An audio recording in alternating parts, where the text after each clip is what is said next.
Post দিয়ে তার বাসা ক্লিন করে তার বাচ্চাকে সরিয়ে ফেলেছে। তার মানে আগে থেকে এটা পরিকল্পিত একটা হত্যা। আপনারা কেউ এসে আত্মহত্যা করবেন না, এটা ইসলামপুর মায়ের দাবি, এটা হত্যা।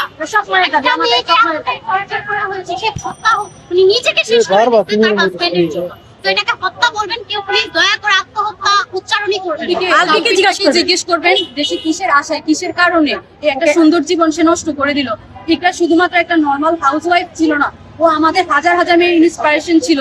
আমাদের মাম্মি গ্রুপের সে অ্যাডমিন ছিল, আমাদের মাদেরকে নিয়ে তার একটা পদক্ষেপ ছিল, মাদেরকে সে উদ্যোক্তা বানিয়েছে, এতগুলো মেয়ে ইন্সপিরেশন ছিল। সে আমাদের ভেঙে পড়া মেয়েদের জন্য সব সময় কাজ করে গিয়েছে, আমাদেরকে সাহস দিয়েছে। তো সেই মেয়েটা কিভাবে এই পদক্ষেপ নেয়, তাকে কতটুকু ট্রিগার করলে, কতটুকু প্রভোগ করলে সেই কাজটা করে। মানসিকভাবে একদিন দুই দিন, আজকে বহুত দিন ধরে তাকে চেষ্টা করার পরে সে আজকে এই পদক্ষেপ নিয়েছে। আমাদের মাম্মিস কিংডমের অ্যাডমিন ছিল, আপু উদ্যোক্তাদের নিয়ে কাজ করতো, মাদেরকে নিয়ে আপু আমাদের প্রত্যেক বছরে প্রোগ্রাম করতো, প্রত্যেকটা অকেশনে আপু আমাদেরকে নিয়ে ছোটখাটো গেট টুগেদার করতো। আমাদের জন্য একটু একটা সাহস ছিল, বিজনেস করতে সাহস ছিল, সহযোগিতা করতো, ইন্সপায়ার করতো। আচ্ছা, আলবি যে বলে ও মবের ভয়ে আসতে পারে না, ঠিক আছে, এক্ষেত্রে কি ওর এই কথাটা কতটুকু যুক্তিসঙ্গত? ও চাইলে প্রটোকল নিয়ে আসতে পারতো, ও চাইলে পুলিশ নিয়ে আসতে পারতো, ও চাইলে সেফটি নিয়ে আসতে পারতো। আসলে অনেক ভাবে আসা যায়, ওর আসার ইচ্ছাই ছিল না। ওর ছোট বাচ্চাটা এখানে মা ছাড়া হয়েছে ওর কারণে, ও কত পরিমাণ দায়িত্ব নিয়েছে বাচ্চাটা। উনি তো বাচ্চাটার চোখে আসতে পারতো, ও সবকিছু সেফটি ভাবে করছে, ও চাইলে আসতে পারতো এখানে, ও কেন আসে নাই? ও যে কোনো ভাবে ব্যবস্থা নিয়ে এখানে আসতে পারতো। রিজিক আসলে কার কাছে থাকা উচিত? ইকরাপুর মায়ের কাছে থাকলেন আমাদের পরিবেশে আলভির ফ্যামিলি, আলভির মা বা আলভির ভাই, ওরা কারো কাছে রিজিককে দেওয়া উচিত। এই পরিবেশে যারা একটা মেয়ে মারা যাওয়ার পরে বাসা ক্লিন করে ফেলে, এটা তো পরিকল্পিত ভাইয়া। তাহলে তাকে রিজিক এখানে কখনোই সেফ না, রিজিককে ওর মানুষ কাছে দিয়ে দেওয়া উচিত, ওখানে রিজিক ভালো থাকবে। আর আপুর যেহেতু কোনো ভাই বোন নেই, আঙ্কেল আন্টি অনেক ভেঙে পড়েছে, নিয়ে বাঁচুক। আর আমরা চাই না এই সমাজে আরেকটা আলভি তৈরি হোক, রিজিক যেন ওর মার মতো, ওর নানা নানির মতো ভালো মানুষ হয়। আমাদের দাবি হচ্ছে পরকীয়ার এগেইনস্টে, এবং হচ্ছে আমরা দিদি আর আলভিকে বয়কট করতে চাই।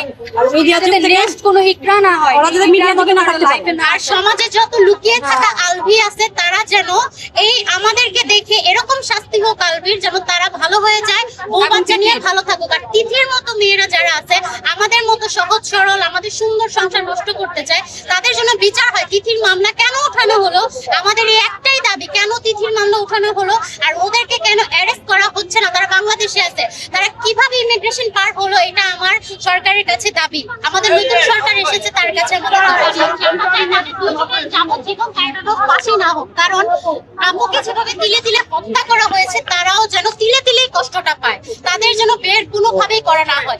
আর যদি আমরা জানি আমাদের দেশের আইন কেমন, যদি তাকে আইনি ভাবে কোনো কিছু করা না যায়, আমাদের মিডিয়াতে যেন সে কাজ করতে না পারে, সে যেন হাত না খেয়ে মারা যায়, কারণ তার একটাই কাজ, সে যেন মিডিয়া। আর যে তাকে হিরো বানিয়েছে সে তো দুনিয়াতে নেই, যে মেয়েটা তার পুরো ক্যারিয়ারের পিছনে ছিল, তো সে যেন মিডিয়ায় কাজ করতে না পারে। আপনার পরিচয়টা? অ্যাকচুয়ালি আমার নাম হচ্ছে ছোয়া, আমি ব্লগিং করি, বিজনেস করি।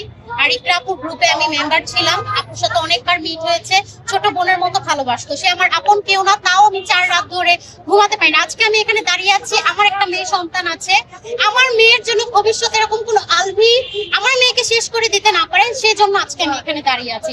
ইভেন আমাদের সাথে একজন মাও আছে,